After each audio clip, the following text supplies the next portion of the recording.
Hello everyone, I'm Roshan Jahan Ahmed and I welcome you all to my channel. This channel is dedicated to the syllabus of UGC NET Psychology Paper 2 that is, and we have also decided to start our Paper 1 classes, but for now we will stick to Psychology paper, and I have decided that I will upload a video on a specific topic on a daily basis. So today I'm starting the series and I'm starting serially. I am starting with Unit 1, which is Emergence of Psychology, and the topic that we have chosen is Psychological Thought in some major Eastern systems. This is the name of the subunit actually, but the topic that we have chosen for today's discussion is Sufism. So here I have put the syllabus for you to see. This is the Unit 1. As you can see, the name of the unit is Emergence of Psychology. And here we have psychological thought in some major Eastern systems, followed by Bhagavad Gita, Buddhism, Sufism, and integral yoga. So for today, we are starting with Sufism. So when we say Sufism, for our syllabus, we will stick to Sufi Islamic psychology. So all the psychological terms pertaining to Sufism, we will discuss in this video. So we will discuss on the Quranic origin of certain terms or three central ideas of Sufi Islamic psychology, and which can be traced to the commentary by Zafar al-Sadiq, and the terms are as follows. The first word is Nafs, then we have Qalb, and then we have Ruh. So we will discuss the meanings of these three words in the later section. So here we go. So we will start with Nafs. So what is the meaning of Nafs? Nafs means the self, ego, or psyche. Okay? And according to Sufism, Nafs is considered to be the lowest principle of man. And this trait is peculiar to the Zalim. Okay? If we go by the traditional term, the word Zalim, which means in English tyrant. Okay, so the Zalim or the tyrant loves God for his own sake. Okay, and it can function from the lowest to the highest level along a continuum. That means Nafs can have several levels starting from the lowest level to the highest level. Now what are those 7 levels? There are 7 levels of Nafs, starting from the tyrannical self, followed by regretful self, then inspired self, serene self, pleased self, pleasing self, and pure self. So as we can see on a continuum, it starts from the lowest level, which is a tyrannical self, and ending at pure self, the highest form of self. The next term, Qalb. Now what do you mean by Qalb? Qalb means heart. Now here we are not referring to the physical organ, that is heart, which supplies blood to the body. Here we are referring to the spiritual heart, and this particular trait or term is peculiar to the Muqtasid. Okay, this is a term used by the Sufi saints, but the meaning of which is moderate. And the Muqtasid loves him for himself. That means the Muqtasid loves God for himself. That means as a higher order, we worship God or we love God because we are having allegiance towards God. Now, it contains the deeper intelligence and wisdom. The heart or the qalb, it contains the deeper intelligence and wisdom, and it also holds the divine spark or spirit. Now, the goal of Sufism is to develop a pure, sincere, loving, and compassionate heart. Okay, this is the goal of Sufism. So here is a continuation on the term Qalb. So intelligence of the mind is rational and abstract, but the intelligence of the heart is grounded and more deeper. Moreover, Physical heart provides blood. Likewise, the spiritual heart nourishes the soul with wisdom and purifies the gross personality traits. And emotions that we possess, those are from the nerves, and those are not from the heart or the qalb. And what does Qalb do? Qalb mediates between the nerves, which is the self, and the spirit, which is the ruh, and its task is to control the nerves and direct the man toward the spirit or ruh.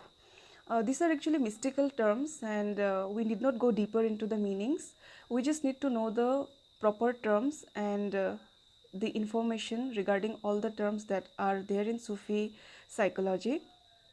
And in our later section, we will come across a term which was actually asked in this recently held UGC NET exam of psychology paper.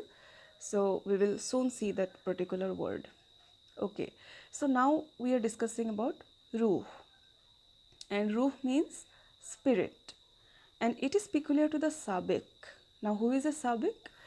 The meaning of sabik is the preceding one or one who is the winner. Okay, and what does the sabik do? The sabik annihilates his own will in God's will. So he does not have his own will because he has annihilated or he has given away his own will in the name of God's will. And a sabik is in direct connection with the divine through his or her ruh. And one may be unconscious of the connection. So one may not be aware of the connection that he or she has with the divine spirit. And there are 7 levels of ruh, and we can see the 7 levels here. And the 7 levels represents the stages of evolution and the process that it goes through in its growth.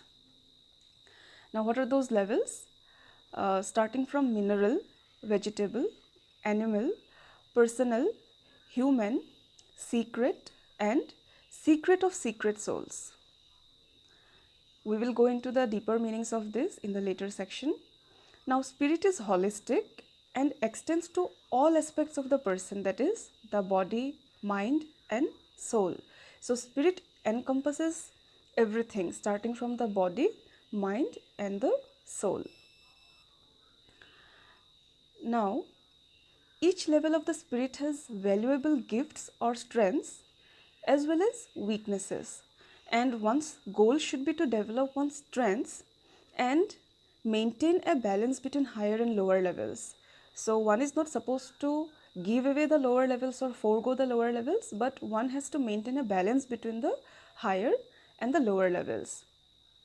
Now, spirit is directly connected with the Alam Lahut. Now, what is Alam Lahut? It is the unity of attributes and names, which is from Amar Allah, that is the command of Allah. Therefore, spirit already knows everything, including its own source. So, spirit is all-knowing. Now, let's see the different levels of the ruh and how are those connected to the traditional branches of psychology. Now, when we say ego psychology, it deals with the animal soul. And behavioral psychology, it deals with the conditioned functioning of the vegetable and animal soul. Then we have cognitive psychology, which deals with the mental functions of the personal soul. We also have the humanistic psychology. That means humanistic psychology deals with the activities of the human soul. And the last one, that is transpersonal psychology. This deals with the ego transcending consciousness of the secret soul and the secret of secret souls. Now, here we take the name of a scholar who was known by the name of Nuri. He had given 4 different aspects of heart, and these terms are Sadr, that is the breast, is connected to Islam. It has got deeper meanings, but we are not going into the deeper meanings for now. Then Qalb, as we have already studied, is the seat of Iman. And what does Iman mean? Faith. Fuad, that is heart again, is connected with Marifa. And what is Marifa? Gnosis or knowledge. And here we are referring to the spiritual knowledge or the divine knowledge. Then we have Lab. Lab means innermost heart, and it is the seat of Tawhid. And what is Tawhid? Tawhid means oneness of God.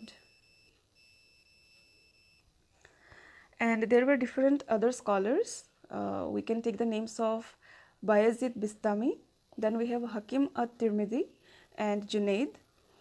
They have followed the above tripartition, that is the tripartition regarding Nafs, Qalb and Ruh. However, Kharraz, he was another scholar who inserted between Nafs and Qalb another term, which is the element of Tab. And what is the meaning of Tab? Tab means the natural functions of man. Here we can mention another noted Sufi psychologist. He has done remarkable work in the field of self. Okay, he has discussed in detail the concept of self from the Sufi perspective, of course, and the causes of its misery and happiness. And his name was Al-Ghazali, and his lifetime extended from 1058 to 1111. So here we have some other important terms. Sir, which is the innermost part of the heart in which the divine revelation is experienced. We just need to know the meaning, the English meanings of these Sufi terms. Then we have the Aql, and Aql, as we all know, it's the intellect, and it is considered as the barrier between Qalb and Nafs. That means it is considered as the barrier between the heart and the self. Then we have Uns, and it means intimate fellowship with God. Then we have the term Wasl, it is the union with God, and Fasl, that is the scission. Scission means a breaking point or a gap. Now, what is the goal of a Sufi?